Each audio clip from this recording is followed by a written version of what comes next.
Hi hello नमस्कार मंडळी, मी श्रेयास लाग या मराठी युट्यूब चॅनल मध्ये आपल्या सर्वांचं खूप खूप स्वागत आहे. तर आम्ही मुंबईला परतलेलो आहोत. तो व्हिडिओ सुद्धा तुमच्यासोबत शेअर करेन मी, प्रवासाचा व्हिडिओ. तर मला असं सांगायचं होतं की हा जो मी ग्रीटिंगचा जो व्हिडिओ मी इथे करते मुंबईमध्ये राहून, तो मला गावी असताना नाही जमलं करायला, कारण की कामं सुद्धा खूप भरपूर कामं होती, वेळ सुद्धा मिळत नव्हता आणि माणसं सुद्धा भरपूर होती घरामध्ये. त्यामुळे मग मला एखादी अशी जागा नाही भेटली की जिथे मी व्हिडिओज एडिट करेन किंवा शूट करेन वगैरे. तर ह्या व्हिडिओमध्ये मला गौरी आवाहन तुम्हाला दाखवायचं आहे. गौरी आवाहन ज्यावेळी आम्ही करतो तो संपूर्ण व्हिडिओ आपल्याला ह्या व्हिडिओच्या माध्यमातून आपल्याला दिसून येईलच. पण ह्या मागचं असंच हे कारण होतं की म्हणजे मला तिथे शूट करायला नाही जमलं, त्यामुळे मग मी इथे घरी आल्याच्या नंतर हे शूट करतेय, ग्रीटिंगचं आणि एंडिंगचं.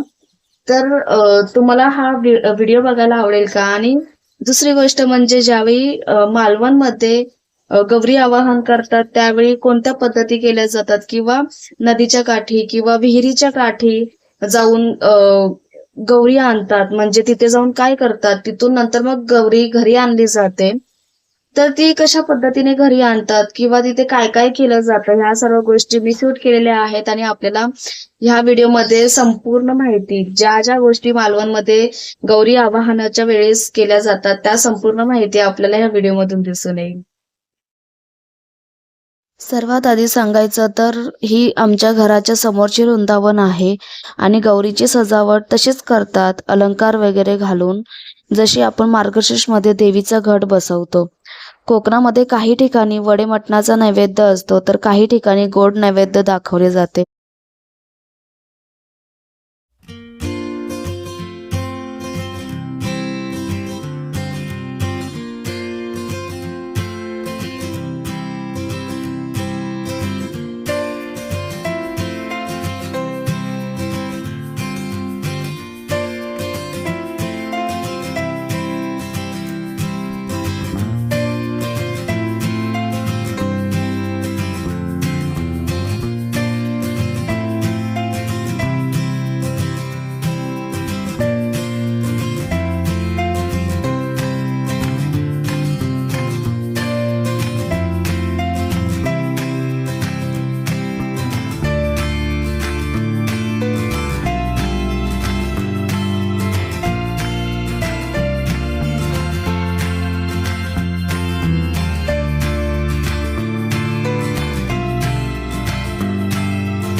कोकणातील गणेशोत्सव कोकणवासियांचा सांस्कृतिक भाग आहे. गणेशोत्सव जगभरात साजरा होत असला तरी कोकणामध्ये पारंपरिकरित्या केला जाणारा गणेशोत्सव, गौरी पूजन आणि औसा हे संपूर्ण महाराष्ट्रात खूप प्रसिद्ध आहे.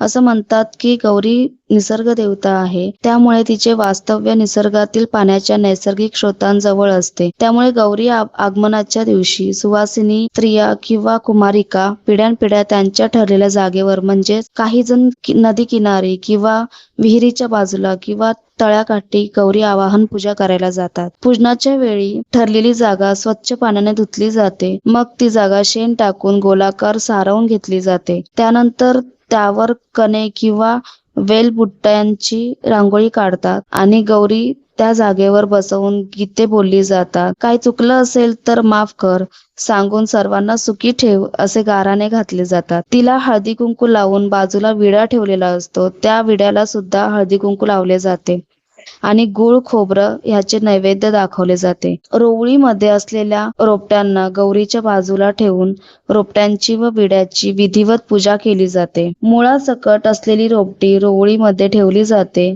आणि विडा पाण्यामध्ये सोडला जातो. त्यानंतर 5 वेळा हाताने पाणी जमिनीवर सोडून त्यानंतर दुसरं नवीन पाणी तोंडात घेतले जाते आणि अशी प्रथा आहे की जी स्त्री गौरी घेऊन घरी येते तिच्या तोंडामध्ये पाणी दिलं जातं. ती गौरी घरी येईपर्यंत ती स्त्री कोणाशी बोलू शकत नाही.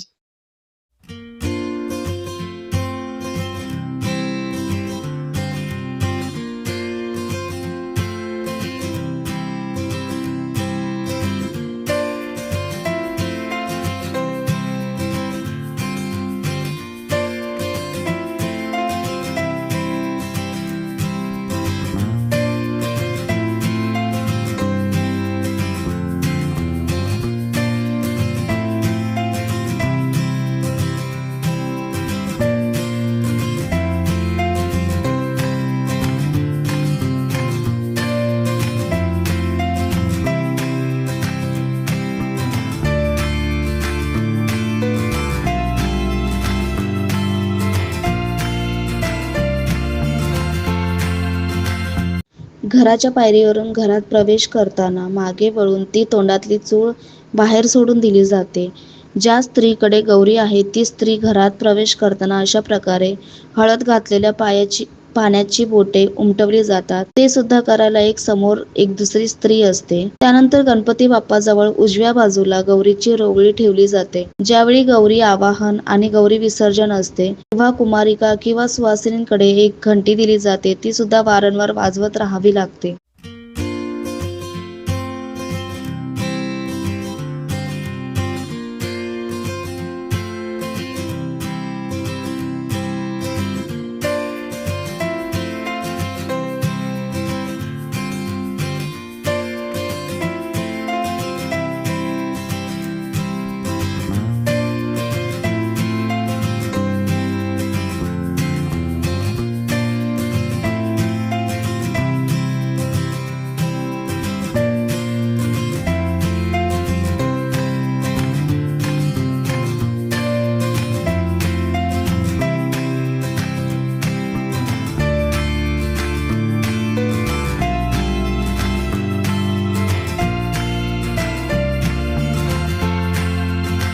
आणि गौरी आवाहन किंवा विसर्जनाच्या वेळी पारंपरिक पद्धतीने 5 स्त्रिया सोबत जाव्याच लागतात. तुम्हाला माहित आहे रोवळी म्हणजे काय? तर आपल्या सर्वांना बांबूची झाडे तर माहीतच असतील ना. जे लहान कोवळे बांबू असतात ते सुरीने तासून म्हणजेच कापले जातात आणि ते त्यांच्या पद्धतीने विणतात. मग त्याची रोवळी तयार होते.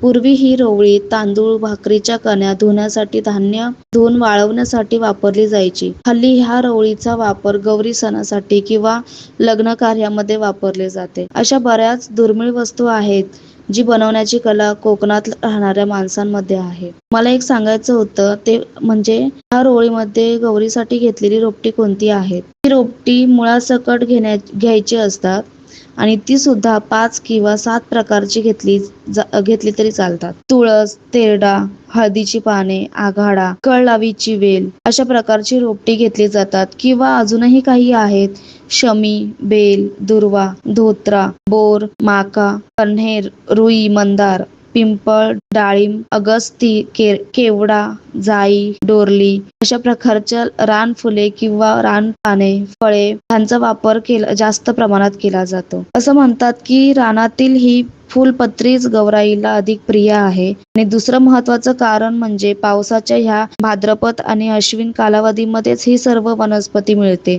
जी आपल्याला वर्षभरासाठी गोळा करून ठेवता येते. कारण ही सर्व औषधी वनस्पती आहे. सर्पदंशाचे सुद्धा विष उतरेल असे सुद्धा काही वनस्पती आहेत. त्यामुळे रानात मिळणाऱ्या ह्या रान वनस्पतींना जास्त महत्त्व दिले जाते. तर अशा पारंपरिकरित्या कोकणामध्ये गौरी आवाहन केले जाते. तर तुम्हाला गौरी आवाहनाची आमच्या कोकणामधली ही पद्धत आवडली का ते मला कमेंट्स करून नक्की सांगा.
वाटला आपल्याला हा व्हिडिओ गौरी आवाहनाचा, त्यानंतर मग ह्यामध्ये जी आपल्याला माहिती मिळाली असेल तर ती माहितीसुद्धा तुम्हाला कशी वाटली हे मला कमेंट्स करून सांगा. आणि घाट साईडमध्ये किंवा सातारा वगैरे त्या साईडमध्ये गौरी म्हणजे पूर्णपणे उभारली जाते, म्हणजे पूर्णपणे अशी मूर्ती उभारली जाते. तशा पद्धतीने इथे करत नाहीत आणि त्यांच्यासुद्धा काही वेगळ्या पद्धती असतील त्या पद्धतीने ते गौरी उभारतात. तर आमच्याकडे अशी पद्धत असते, अशा प्रकारे ती गौरी उभारली जाते. त्यानंतर मग ज्यावेळी आपण गणपती विसर्जन करतो त्याच्या आधी गौरी विसर्जन केली जाते. तर ती सुद्धा मी शूट केलेली आहे की ती कुठे विसर्जन केली जाते. त्यानंतर मग तिच्या 1 तासानंतर वगैरे गणपती विसर्जनासाठी घेऊन जातात. तर त्या सर्व गोष्टी मी शूट केलेल्या आहेत. तर तुम्हाला त्या सर्व गोष्टी पाहायला आवडतील का? तर ते सुद्धा मला कमेंट्स करून नक्की सांगा. आणि ही माहिती तुम्हाला कशी वाटली, काहीतरी वेगळं काहीतरी बघायला भेटलं का, हे मला कमेंट्स करून सांगा. तोपर्यंत आपण भेटू लवकर पुढच्या व्हिडिओमध्ये. तोपर्यंत सर्वांनी स्वतःची काळजी घ्या. बाय.